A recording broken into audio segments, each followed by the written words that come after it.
Kamala Harris being sent over to speak for the Biden administration, to speak for all of us as Americans and what's going on in Ukraine, has been absolutely disastrous. And here's a clip from today, just continuing to prove the point that Kamala Harris is much like a child getting ready to do a book report that never read the book, but has all the power in the classroom to change the entire direction of what goes on in the entire school.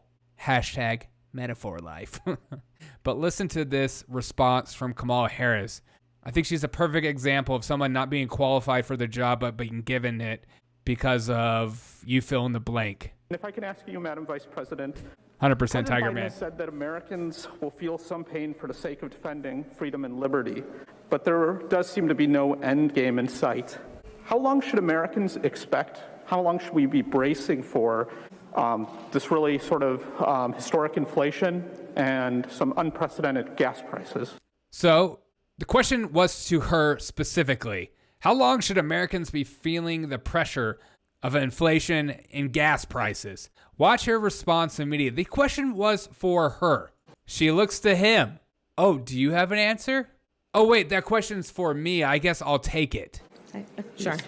Oh, he's like, why do you want me to talk for you? I'm not the American vice president. That question was specifically given to you because it specifically deals with American citizens.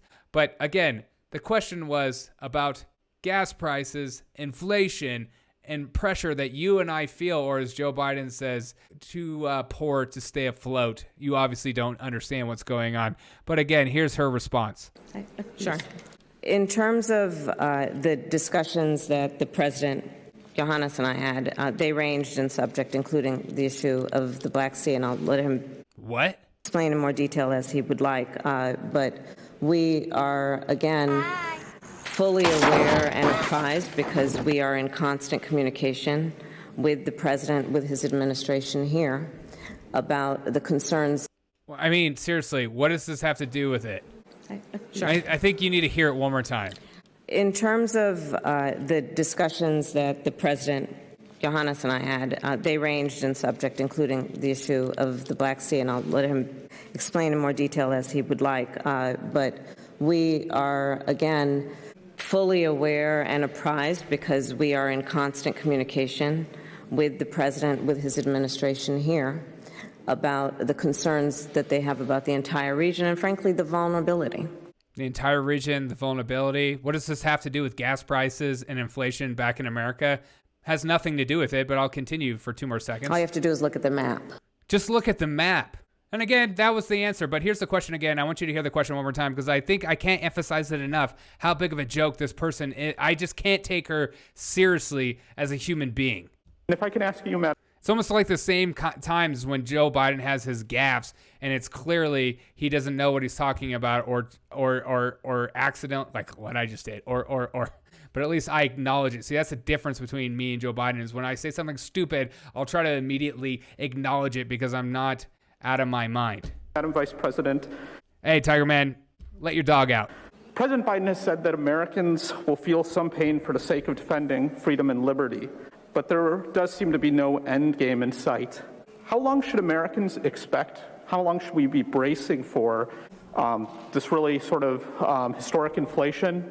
See, this question has nothing to do with her response. Again, she's a child with a book that she never read that is being forced to give in a book report.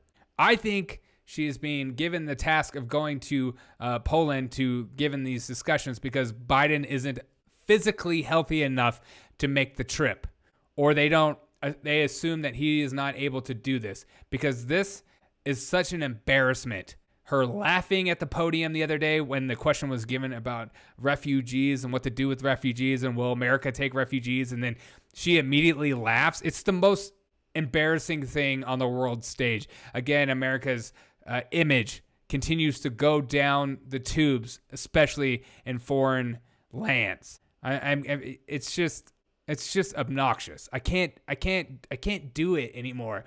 I can't even give her the benefit of the doubt.